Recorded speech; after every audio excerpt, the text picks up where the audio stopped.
Massive changes to Mercedes' 2024 F1 car. So we're going to be going through that and 3 other stories in today's video. So make sure to like this video, and if you want more Mercedes news content like this, make sure to subscribe to the channel by hitting that red button down below. The first story is Lewis Hamilton and George Russell reveal the improvements they will make to Mercedes in 2024. George Russell believes Mercedes being aware of their vast amount of issues and problems with the W14 gives him hope heading into 2024. Mercedes are on course for their first season without an F1 win since 2011. While they sit second in the F1 2023 Constructors' Championship with 2 rounds to go, they failed to hit the highs of even Ferrari, who have won a race, and McLaren, who have finished second on 7 occasions. Mercedes are changing their car concept for 2024 as they look to return to title-winning contention. Speaking ahead of this weekend's Las Vegas Grand Prix, Russell explained that Mercedes know why we're slow, and that gives him confidence. "We're not sitting here thinking why we're slow," Russell told Sky Sports. "We know why we're slow. We have so many issues with this car and have so many problems that we want to solve, so that gives us hope that if we do solve them, we can make a big step forward." Mercedes endured their worst weekend of the year last time out in Sao Paulo, finishing a disappointing 8th on track with Lewis Hamilton. Hamilton is confident Mercedes have learned their lesson, but is unsure whether they can challenge Red Bull for the victory in Las Vegas. "We 100% know what went wrong there," he added. "But still, we didn't do a job. A lot of learnings from it in terms of where we need to go, where we need to develop.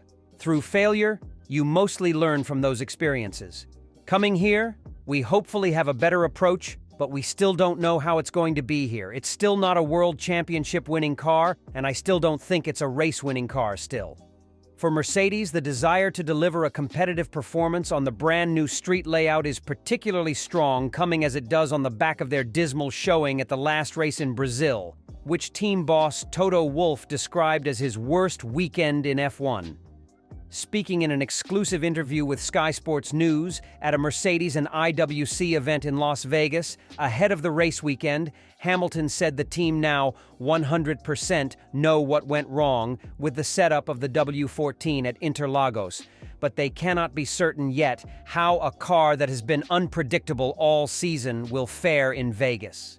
"Still, ultimately, we didn't do a good job," added Hamilton, who finished in 7th place and 63 seconds behind race winner Max Verstappen about Brazil.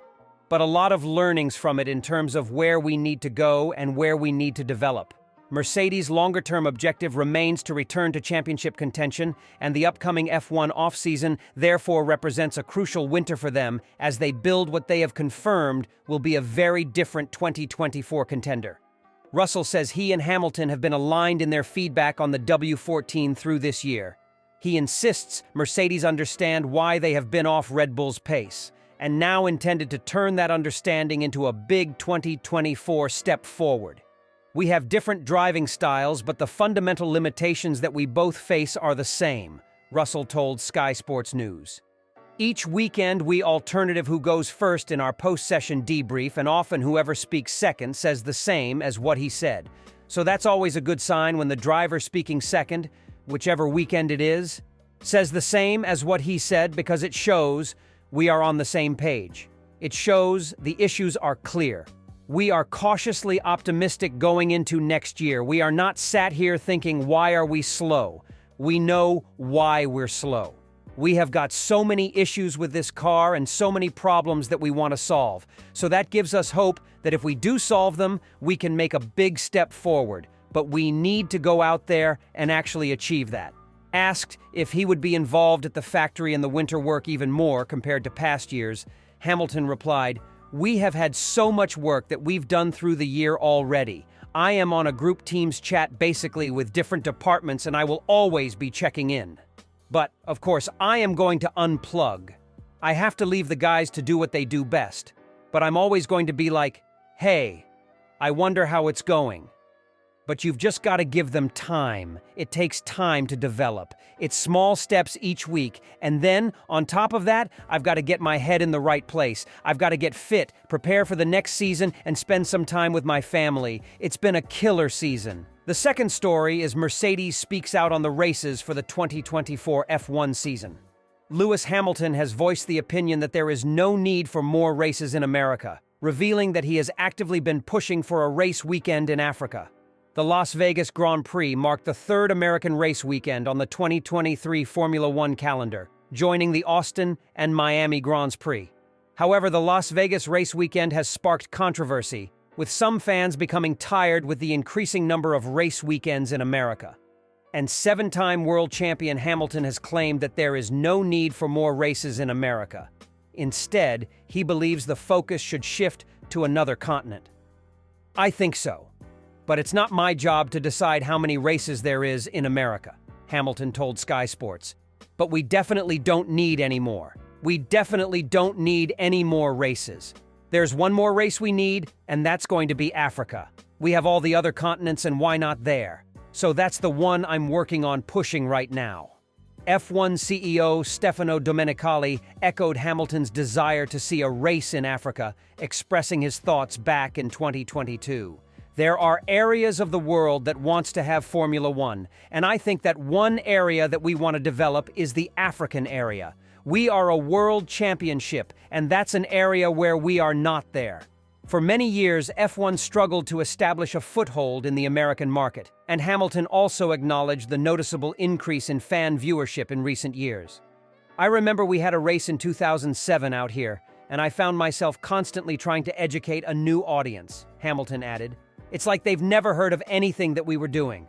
I was like, how haven't they got the same kind of excitement that we have that we've grown up with, our culture? It's been amazing to see the change, the shift.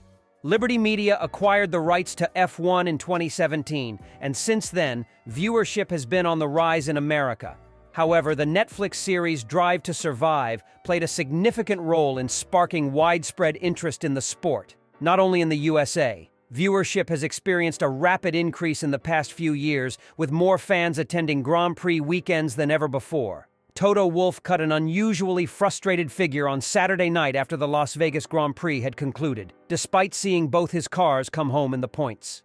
But a lowly 7th and 8th for Lewis Hamilton and George Russell, respectively, was scant consolation on a day Ferrari closed the gap to the Silver Arrows in the championship. That fight for second place is now down to just 4 points heading into the final round of the season, and possibly explains Wolff's less-than-cheerful demeanor. That, and the fact he felt his team could have finished much higher up the order. Would have, should have, could have, was Wolff's summary after the race. We looked at the pace in free air, and we had the pace of the leaders. When Lewis had no traffic, that was pretty much where Charles Leclerc was racing in terms of lap times. It summarizes the season. You make your own luck, but we had more bad luck, and today, 7th, 8th, the two cars could have been on the podium, but they weren't. Hamilton was caught up in the first corner melee, carrying damage after Carlos Sainz slid into the side of his car. He was then involved in a racing incident midway through with Oscar Piastri, which caused a rear wheel puncture. The unfortunate Hamilton only felt the tire begin to deflate as he drove past the pit lane exit and thus had to complete a full lap at slow speed before finally making it back to the pits, at the second longest track on the calendar. As for Russell, he was handed a 5-second time penalty for a collision with Max Verstappen, which he later acknowledged was his fault. With the field bunched up, 4th across the line became 8th once that penalty was applied. That race summarizes our season. A quick car that is able to fight for the podium, continued Wolff. George, I think once he got the penalty for the incident with Verstappen, that was pretty much game over, but I think we had pace for the front. Maybe not Max, but behind. It is what it is. With Leclerc grabbing 2nd and Sainz 6th, Ferrari outscored Mercedes by 16 points to close the gap to just 4 points in the fight to be 2nd in the constructors. And while P2 wasn't what either team hoped for at the start of the year, it still carries weight in terms of extra prize money, and thus is important for the future financial health of the team. I think we're going there on pretty much equal points with Ferrari. Then let's race, said Wolff. It's all down to the last weekend. They are very quick, they've done a good job. I think we could have been on par today, but the result shows something different. So let's race. The third story is SAP joins Mercedes F1 team as official partner from 2024. SAP previously had a long involvement with McLaren that ran between 1997-2020 and saw the company involved in F1 World Championship titles for Mika Hakkinen in 1998 and 1999 and Lewis Hamilton in 2008. The company was also a supporter of the now-defunct Mercedes Formula E outfit in an arrangement that began in 2018. While it hasn't had a commercial deal, the Mercedes F1 team has been an SAP customer for some time. However, the new partnership will give the Brackley outfit access to innovations that will in effect be proof-tested before they gain wider use. Mercedes said SAP will contribute to improving operational efficiency, especially in the context of the cost cap and the extra layers of complexity that the FIA financial regulations have added to running an F1 team.